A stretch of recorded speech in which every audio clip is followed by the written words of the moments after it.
Naina Hussain is an artist and illustrator, and she's the founder of byNainah. Her art is inspired by South Asia's people, its culture, and its colors. She started drawing purely through creative expression, but now she's turned into somewhat of a creator business. So much so that she's been featured on outlets like Insider and Mashable. I came across Naina's work during the pandemic, and something about her work felt immediately nostalgic. Probably has something to do with the South Asian influences. Now, in this episode, we talk about her creative journey, how she utilizes social media for her art, and how to sustain a career as an illustrator. Just to note that this podcast was recorded in early 2022, and the artwork in the animation was done by the talented Ahmed Fahim. Without further ado, here is Season 3, Episode 7 of State of the Creators, featuring Naina Hussain.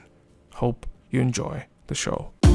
This is The State of the Creators, a show about creative individuals who are on a quest to build something out of nothing.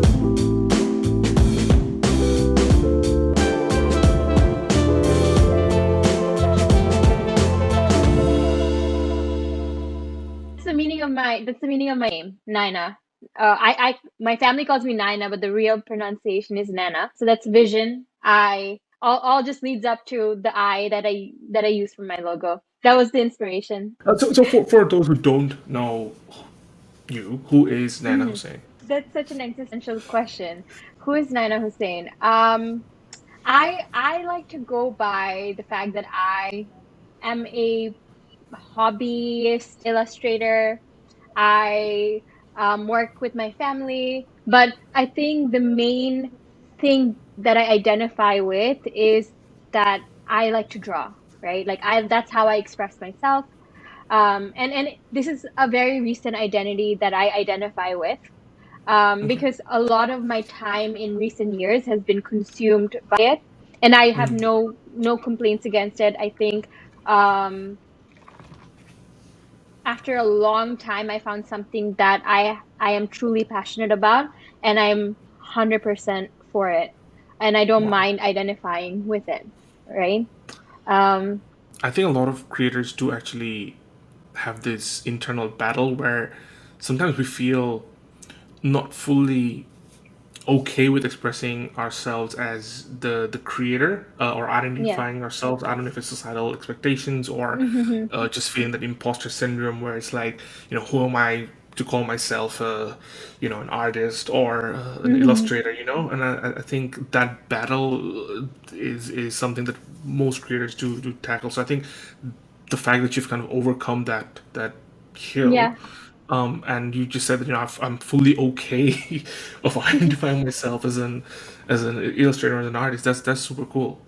So you see, I'm okay illustrating myself, not illustrating, my identifying myself as an illustrator. I don't think I've gotten to the point where I'm comfortable calling myself an artist. I don't know what the difference is, or if there's a difference, but I'm not comfortable with the artist term yet. I just feel like Sure. that comes with a lot of personally, that's just a Weight on the personal shoulders, definition. Yeah. So I'm okay with an illustrator because people are freelance illustrators, they're graphic designers, Yes. all that. So I'm okay with illustrator. I Right. haven't gotten to the point I yet think we are all where artists in some ways. yeah. I'm not just physically drawing artists. I think that's one kind of very specific definition. But I think the art format of how we talk about, like art in different mediums, Yes. I would call you an artist because you have to express yourself. I think anybody who expresses themselves via a creative platform or creative medium, I think, is an artist in its truest form. So, yeah, I think own it. It's almost become a Okay. therapy session, A little right? note to myself. It's like I'm giving unsolicited therapy advice. Look, I'm gonna. Thank you. You mentioned briefly while we were answering that you did a little bit of influencer marketing prior to that as well. Yeah. Were you quite involved in that scene as well, or just something that you did on the side? No, so when I was in America post graduation, I worked 3 jobs Right. in America.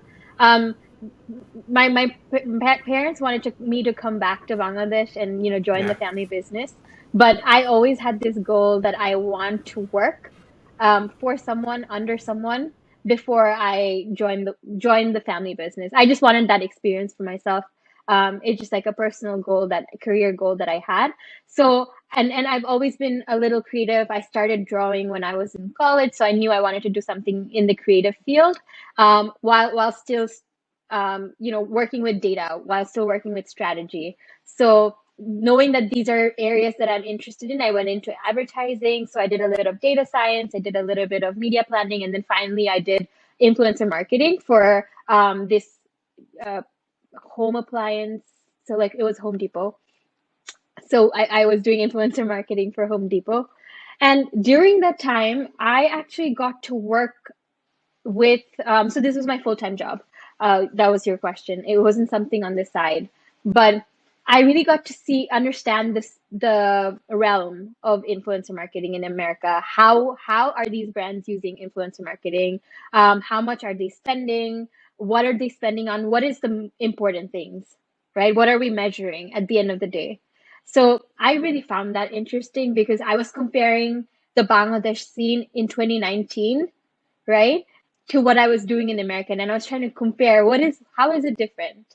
How are brands using influencers, and now they don't call them influencers, so content creators, diff, right? Um, how is it different? And I was trying to find a way to maybe implement the same things that were happening in America in Bangladesh while I was working there. It was just like a personal thing that I wanted to come back and work on. The second Right. existential question of this therapy session. Um, Yeah. how much do you struggle with identity about, nationality and background and culture? Because I moved to Australia 10 years ago. And as you mentioned, it was like crucial, 12 Mm-hmm. years now, actually. You mentioned the crucial years of your life, right? I don't know what crucial Mm-hmm. years are, because it seems to me like, even though I moved before or during my teens,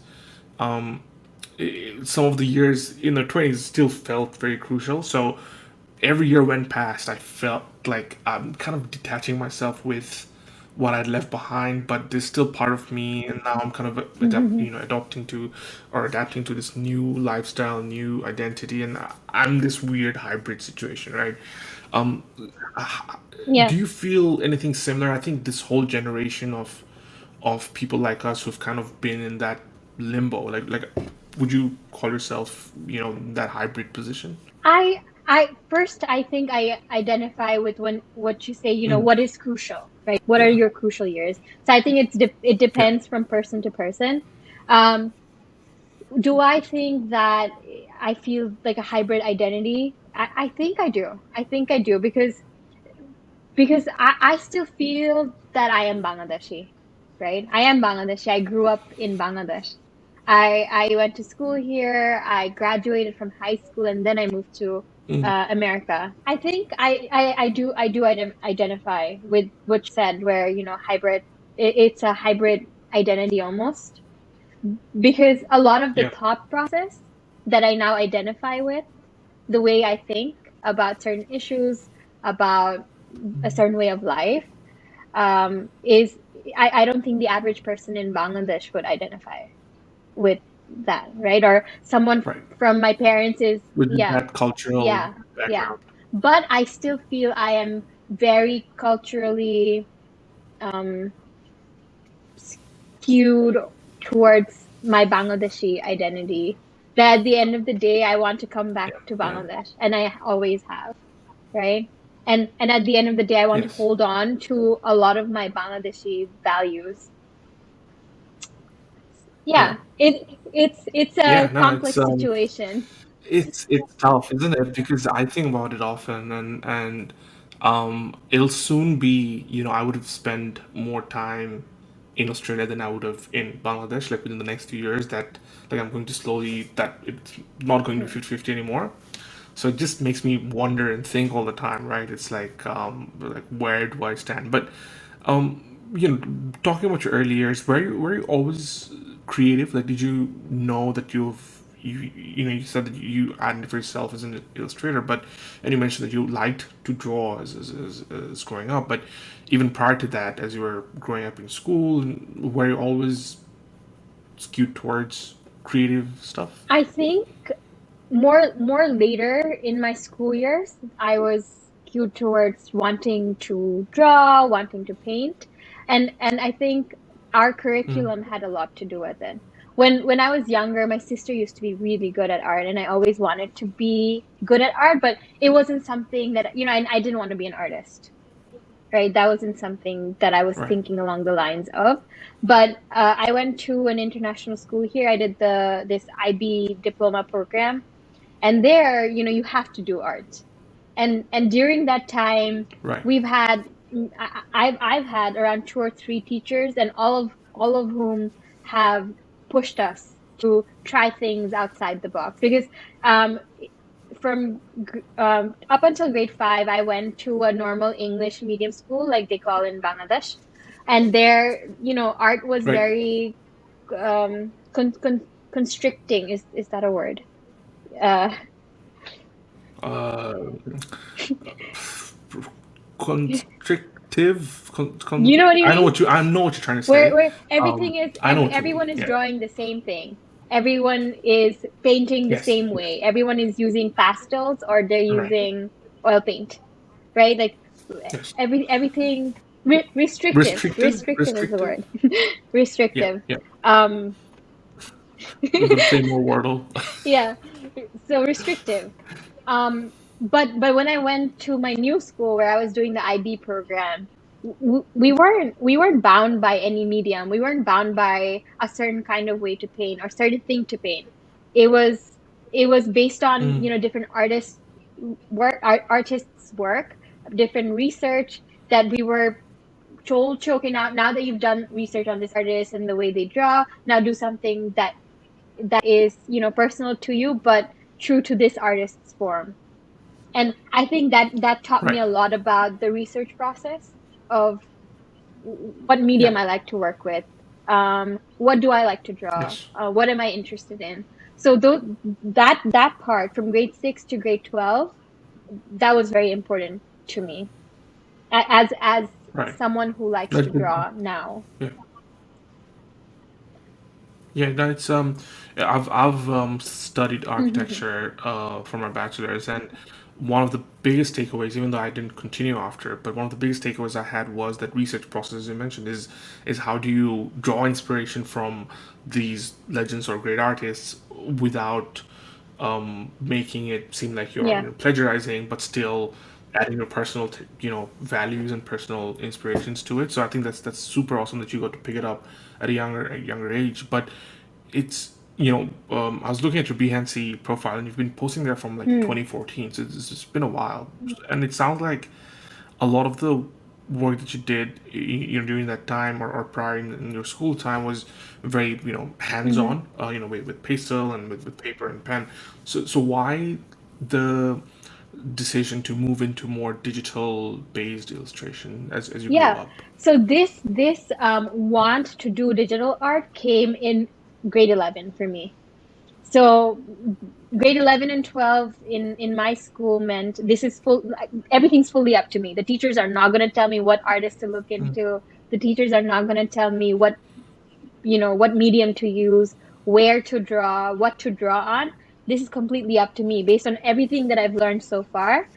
Now everything's in my hands, right? So Right. the first few months I struggled a lot of grade 11, but at one point I started finding, oh, people are doing digital art. I didn't know that people were drawing this well, painting like it's oil paint on the computer, Yeah. right? And Yes. at that time during school, I only had a laptop. I had a computer at school, so I thought people are drawing with their mouth in their mice with the mouse, right? Right. But Yep. Yep. but the lines were so bad for me. Everything was like crooked, and I was in my head. I was thinking, how are Yep. people Yep. doing this? I had no clue. I had no clue. And then I moved to America, and then I realized people are not drawing with the mouse. They're using a tablet. That's when I discovered a Wacom, and I was like, I'm going to try this out. And so I asked my family for Right. my birthday if they could gift me a Wacom, and they did. And I just went straight into it, and I loved it. I loved it because growing up, I would play around in Photoshop. I'd make posters, I'd make fake magazines for myself, Yeah. pretending like I would one day publish these, but no. But Right. during this time when I finally got this Wacom, I was like, let me try drawing on Photoshop, and that's how I got into it. Right. Wow. It's like the idea of and I think in some ways you playing with the mouse I think actually helped Yeah, in some ways. Like, would you say yeah, I so? would, I would. Finding out. So the problem is with the mouse, all the pressure, it's the same amount of pressure, right? Exactly. So Exactly. you'd have to find other ways to replicate, a deep pressure. So that meant you'd have to find Right. brushes that would replicate that, right? So it's a different Yeah, opacity yeah. and So different. you'd be Yeah. pushed to think beyond the box of how to achieve that through with the use of a mouse. Exactly. I guess you're right. I did learn a lot during that time. Yeah, like I can relate to it so much because again, like drawing from personal experience, when I started architecture, the first year, everybody already knew how to use Photoshop. I Mm. didn't. I was using Microsoft Paint. My stuff was horrible in comparison, but just by doing it at the start, like the first couple of months before I picked up Photoshop, and just playing with the mouse and the restrictive nature of it to an extent actually helped me challenge and almost like match up to like, okay, what are others doing that I can do in on Paint. So it's a weird way of just adapting, I guess, when you're not given enough tools, and I think that move probably helps later. But going through your personal journey, like I found your work pretty much at the height of the pandemic. And remember when we were making dalgona coffees Yeah, and yeah. whatnot at that time. But I remember your stuff coming up on my feed. I think you were doing this series of very nostalgic Yeah. posts about being a kid in Dhaka specifically, back in the days. With certain things like American Burger and a few other like places and locations, and it really drew me Hmm. in, right? Because I'm a Dhaka kid. Those are the things I could relate to, and that's where I kind of found your work, and obviously love what I saw after. But was there a reason you decided to go all in on socials? Because if I looked at your previous kind of push, obviously we were indoors and locked in. I think that obviously had a part to play, but it seemed like you've kind of adapted to the whole social media side of things as an illustrator. What led you to do that and not almost like go around the previous traditional angle of just posting on Behance or on DeviantArt or things of that sort? I would say because when I started making my digital art pieces in 2014, so it's great that you pick it up that I started posting in 2014 on my Behance profile. I decided, okay, this was the main motivation when I started posting in August 2014 or September 2014. Social media was big in the fashion world, or starting to become big, right? So Instagram maybe Right. was around for 3 years back then, Yep. or 3 4 years, not Yeah. not a Yeah. long Roughly. time, Roughly. but Roughly. Yeah. I was starting to see that there is a very niche following of people interested in fashion, people interested in art. There's this scene that is developing in different areas, but India is the one that stood out to me, right? Because I used Right. to research a lot on Indian designers back then. I don't know, one of my dreams was to move to Mumbai one time and work with designers when I was 20 years old. And so I was Right. following them, and I realized, oh, okay, there's this huge community, not huge, but there's a substantial community on Instagram that are consuming information about fashion, consuming information about art, and maybe this is a space I could tap into. But it wasn't strategic. I was like, okay, people are doing it, so I'll do it too. And so Lakme Fashion Week was on during that time. and I decided, okay, I've always wanted to do fashion illustrations. Let me create a few looks that stand out to me this week, and I'll post them and I'll tag the relevant people. So I tagged Lakme India, tagged Lakme Fashion Week, I tagged the designers that I was designing the pieces of the runway of, and a lot of, and not a lot, I'm gonna say 2 3 people had picked up on my work in the industry, and then they gave me Oh, work through Instagram. And at that time, it was my wow. realization, okay, this is where I'm going to focus on.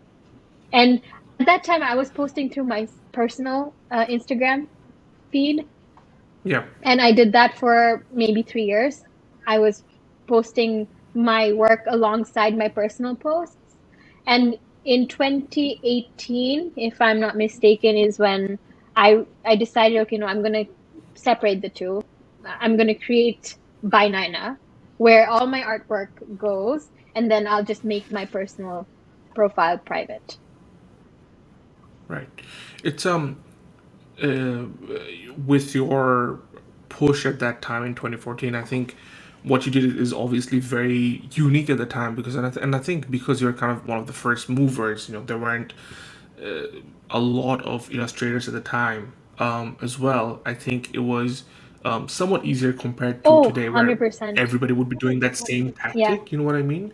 Like same tactic of just tagging people, but it almost felt like you knew, and it came to naturally that, you know what, I want to just tag these people, Mm-hmm. and see, it wasn't a common thing to do No, to back no. then. So I think kudos to you of kind of almost like picking it up naturally and going with it. But if you were to do that same thing today, and because obviously tagging those designers and Lakme Fashion Week wouldn't get you the same level of attention, what would you do differently today if you were to start from scratch? Instagram is a weird place today. The algorithm is not in favor of everyone at this Right. time, right? With someone who has 50,000 followers or with someone who has 2,000 followers, you don't know how many people, you can't predict anymore how many people are going to see see the content that you create. One day, everyone might see your content and beyond, right? Where you're getting discovered by people across the world and you didn't intend for that to happen. But one day you have 50,000 followers and only 100 people have liked your post. So Instagram is a weird place today. I would say, I don't know, I'm struggling with this too these days. I think Right. it's important to know what your purpose is through the work that you're creating. What is Yeah. it that you're trying to achieve? What kind of message is it that you're trying to push? Yeah. So before, if I was tagging these fashion designers and Lakme, I'm just using this as an example. I don't think that would work anymore today. You need to you need to think beyond that. You need to think, okay, who else? Who else? What are the other entities that are involved here? Right? Yeah. How do I reach out to them? Who may not be as big Hmm. but still relevant in the scene. Exactly. How do I reach out to them to see what my scope of work might be further down the line? So I think creating conversation, engaging with people is what really helps these days. And what's important now is the community. So authentic following and authentic conversations matters a lot today. So you can't just be following Right. someone. If you're really interested, you have to have conversations. And it's possible to do it. It just takes a Yeah. little bit of more work now on Instagram specifically. But I would say Yeah. there are many more channels now to push your work through. Yeah. I know Clubhouse was a big thing, and Clubhouse is in a place where you can just post a picture and have someone see your work, right? But you can find a community, you can have conversations over audio, and then that person will come to your Instagram or your whatever, wherever your portfolio is. Yeah. So the scene is a little different. There are many more ways to get discovered. Yeah. You can't just rely on one platform anymore. That's my personal Yeah, and it's funny opinion. that you mentioned Clubhouse because it was picking up like Yeah. crazy. I know. Similarly, during the time of the pandemic, and even within a year, I think it's kind of died down compared to where it was. So even during that point, like artists and illustrators have to adapt, right? Mm-hmm. Like it wasn't that same level as it was. So now you got to think, oh, okay, if I'm posting on Clubhouse, if it's gonna die out, where do I build that community, right? You always got to keep moving, and I think that's such a difficult thing. So with you though, what, how have you built your audience that you felt like worked for you over the years? I think my initial work helped a lot build um, a, a certain kind of following. So it was either people were following me for my fashion illustrator illustrations, or people were following me for the Bollywood art that I was creating. I was obsessed Yeah, with Bollywood growing up. So when I started drawing, I was like, I love Shah Rukh Khan. I'm gonna make illustrations of some of the best movies that I find of his, or my most favorite movies of his. And one particular one when was popular amongst the following I had back then was this Kuch Kuch Hota Hai, the trio. It was right. faceless, didn't have any, you couldn't tell exactly who it was, but you could also Right. tell what it is, right? Yeah. Without seeing the face. So um, people started following me for Bollywood artwork. People started following me for my fashion illustrations. And then eventually Yeah. people started following me for customized work. It's also, I think Etsy helped me here. I started to put up my work on Etsy for people to buy. And Yeah. and there's an option where you can customize pieces. And that's through that is where I got my first few customized orders. Right. And that gave me the motivation to open up this whole segment where I only do customized work. And most of those Right. work are not on my feed. You won't be able to see it Okay. because it's personal work, so I don't share it. Wow. Um, but yeah, I think a lot of people follow me for my customized work now. Yeah. With that as well, you've also built a bit of international following, isn't it? Like Yeah. you've got it's not just Bangladeshi or that. But I think with your focus on a lot of the South Asian themes, I think you've built a bit of a diaspora following as well. Hmm. Have you been kind of focusing a lot of your work towards there as well, or is it something that you've kind of thought that, whatever I feel like, I'm just gonna push out, and it'll depend on the audience however they take it. I think it's been a conscious decision to focus on South Asia only Right. because when I started in 2014, there wasn't a lot of representation. Right. So that has always been something that I've pushed myself achieve, to achieve representation, to represent others. Um, and I like doing this every once in a while. I kind of jot down artists, South Asian artists that Yeah. appeal to me, that whose work inspire me, and then I'll promote their work on my Instagram. Right. And so yeah, I think so. It was a conscious decision. Focusing on South Asia is a conscious decision. A lot of what I Right. learned in college, I took a lot of South Asian courses, South Asian studies courses, that have inspired me to stay focused on South Asia. Right. Yeah.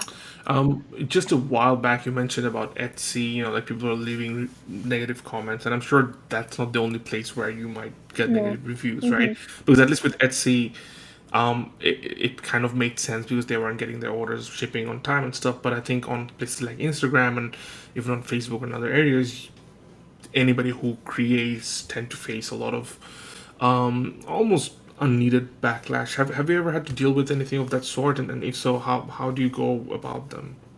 I have. There was this one time I made a piece for the U.S. elections in 2020. Right. And it's political, so politics comes with a lot of polarized Yes. views. Um, I honestly made the pieces because there was representation, there was South Asian representation. Of course, Right. I won't make any comments about, my political standing or who's right, who's wrong. Sure. There's no right or wrong here. But that piece came with a lot of polarized comments, and that the backlash was there in the comment section. But Right. during that time, I realized, okay, like I'm never gonna do something like this again, you know. So And also the right. best policy during that time was not to respond, because Right. everyone is entitled to their opinion. You are Yeah. entitled to your opinion. I am entitled to my opinion. No one has to agree. No one has to disagree. So I'll just let everyone just comment. But I I think don't that's want a to good way delete to my go about work. it. With the main thing you mentioned just now about feeling like an imposter, right? Why do you still feel like an imposter even after years of doing this and working with some of the biggest brands? Like you mentioned, that you still don't know why they would choose your work. What is it about doubting yourself, or what is it that makes you doubt yourself? Really?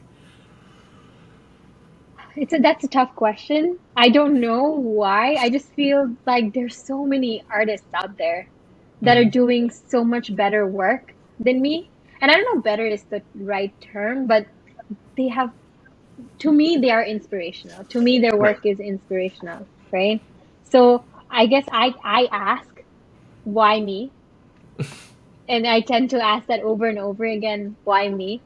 But of course, every opportunity I get to work with a, any person or any brand is a humbling opportunity for me, Right. and I'm just so grateful to everyone who's ever come to me for in artwork. Right. And has it gotten better over the years? Like, have you asked the question less and less, or more and more? Um, I don't know if I've asked the question less and less, but I've gotten more comfortable with, um, w- you know, finding value in my work. So, Right. at the beginning, I would charge X for an artwork. But now I'm getting to a point where I'm thinking, do I want to raise the price of my artwork? Right? And a lot of people have told me to do so. But then again, imposter syndrome comes in, and I'm like, Or is should my they pay for artwork this? really valued at that Right. at Right. that Right. price? So Fair enough. it's still there, but I'm learning. I think I'm learning. So Yeah. I would say I'm asking myself that less and less, or being more comfortable more Or and at least more.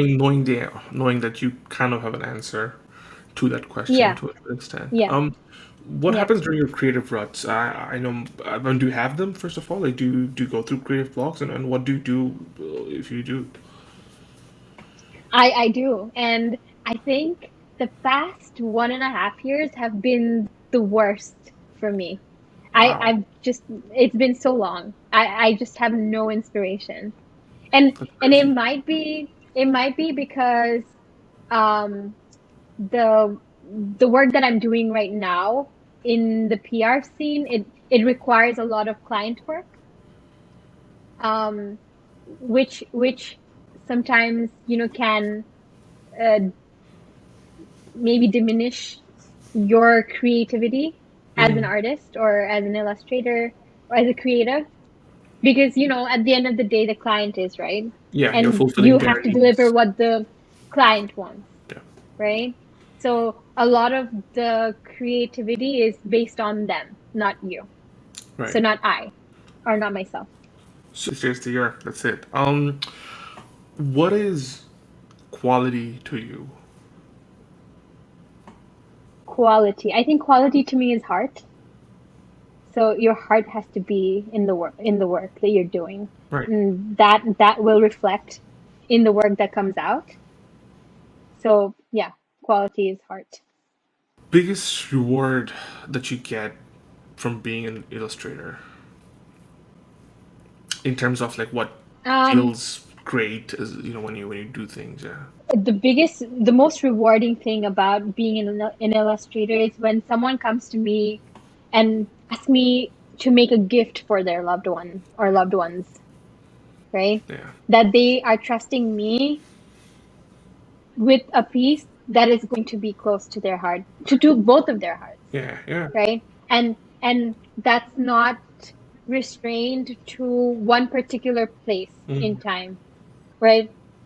Um, they can put it up in their house and other people will see it, and it's not just the two of them that are seeing this piece, right? Like it has a home now Right. that's beyond my computer or my tablet. That's beautiful. That's really cool, isn't it? I think no amount of money can replace that feeling. I think most creators No. have that one kind of special thing that makes them feel like like their artwork gives them that feeling, and I think that's a beautiful way of putting it. Anyone in particular you look up to in the digital illustration space, both in There's Bangladesh? so many people. There's so many people. I particularly love the work that Takaya is doing. Um, they've captured Bangladesh and they've captured Dhaka, life in Dhaka so well. Mm, Um, and you know how you mentioned like nostalgia, yeah, right? I don't know if it's nostalgia necessarily through the work, yeah, but it just takes you to a place in it does. Bangladesh, Yeah, right? Whether almost like you're in Old Dhaka, yeah, and it's the best parts of Old Dhaka in that painting. Um, so that is inspiring to me. yeah, Their work really inspires me. In terms of other people, I think when I was getting into drawing, making custom artwork, I used to look up to Refinery 29 as yeah. a source of inspiration because they I think they used to only use women uh, illustrators back then, Right. and they would find a way to do editorial work through to convey editorial pieces through artwork, and that has been my key motivation or key inspiration when I was starting out.